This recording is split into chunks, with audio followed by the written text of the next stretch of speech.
L'hydrosphère désigne toutes les zones de la planète qui sont occupées par de l'eau ou de la glace. La Terre étant couverte à plus de 70% par de l'eau, ça vaut la peine de s'attarder sur le sujet.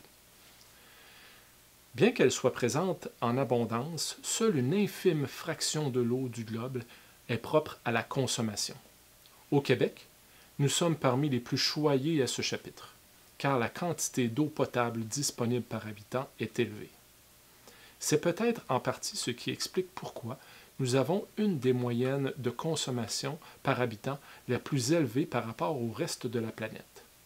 Mais l'eau, qu'on appelle aussi l'or bleu, est tout de même source de nombreuses préoccupations ici aussi. Par exemple, l'eau salée de l'océan Atlantique remonte de plus en plus le fleuve Saint-Laurent, si bien qu'on s'inquiète aujourd'hui de certaines prises d'eau potable jusqu'à Lévis. Cette arrivée d'eau salée, donc non potable, s'explique entre autres par la hausse du niveau des mers provoquée par la fonte de certains glaciers. La hausse du niveau des mers n'est pas la seule conséquence inquiétante de la fonte des glaciers.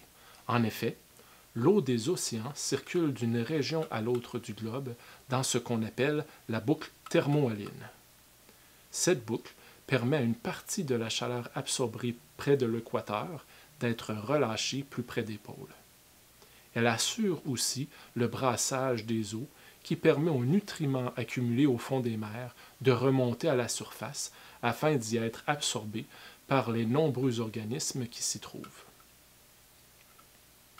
La fonte des glaciers ralentit cette circulation qui est si primordiale à la survie de plusieurs espèces. Si tu habites près des rives du fleuve Saint-Laurent, ou si tu as déjà été en vacances aux abords d'un océan, tu sais que le niveau de l'eau peut varier de façon plus ou moins importante au cours d'une même journée.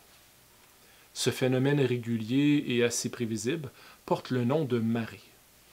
On dit qu'il est prévisible parce qu'il est en majeure partie causé par l'attraction de la Lune et du Soleil sur la Terre. En effet, bien qu'ils soient loin de nous, ces astres tirent assez fortement sur notre planète pour dévier le mouvement des eaux dans leur direction.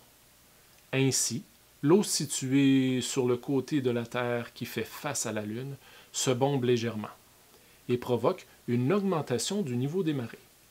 À l'inverse, le côté de la Terre situé à l'opposé de notre satellite naturel est moins fortement attiré et la marée monte également puisqu'elle est plus éloignée et donc moins victime de l'attraction lunaire. Le Soleil étant plus lourd, mais beaucoup plus loin que la Lune, contribue au phénomène des marées, mais de façon moins importante. Ainsi, lorsque la Lune, le Soleil et la Terre sont sur une ligne, on assiste à un phénomène appelé marée de vives eaux, où le niveau des eaux côtières peut varier de façon très importante. D'autres causes peuvent toutefois influencer la taille des marées, comme le vent, qui pousse l'eau vers la côte, ou la pression atmosphérique. Ces variations du niveau des mers ont un impact sur la pratique de plusieurs sports nautiques.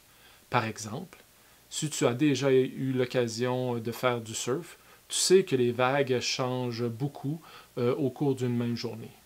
Bien que le vent et la forme des côtes soient en majeure partie responsables de la présence des vagues, leur taille varie en fonction des marées. Certaines régions voient le niveau de l'eau changer énormément à cause de ce phénomène. C'est dans la baie de Fundy, située entre le Nouveau-Brunswick et la Nouvelle-Écosse, que l'on enregistre les plus hautes marées du monde.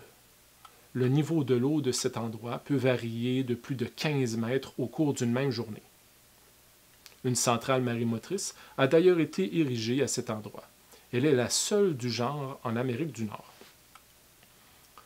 Au Québec, la majeure partie de l'électricité disponible est produite grâce à des complexes hydroélectriques, aux dimensions parfois gigantesques, comme c'est le cas pour ceux des rivières Manicouagan et de la Grande Rivière.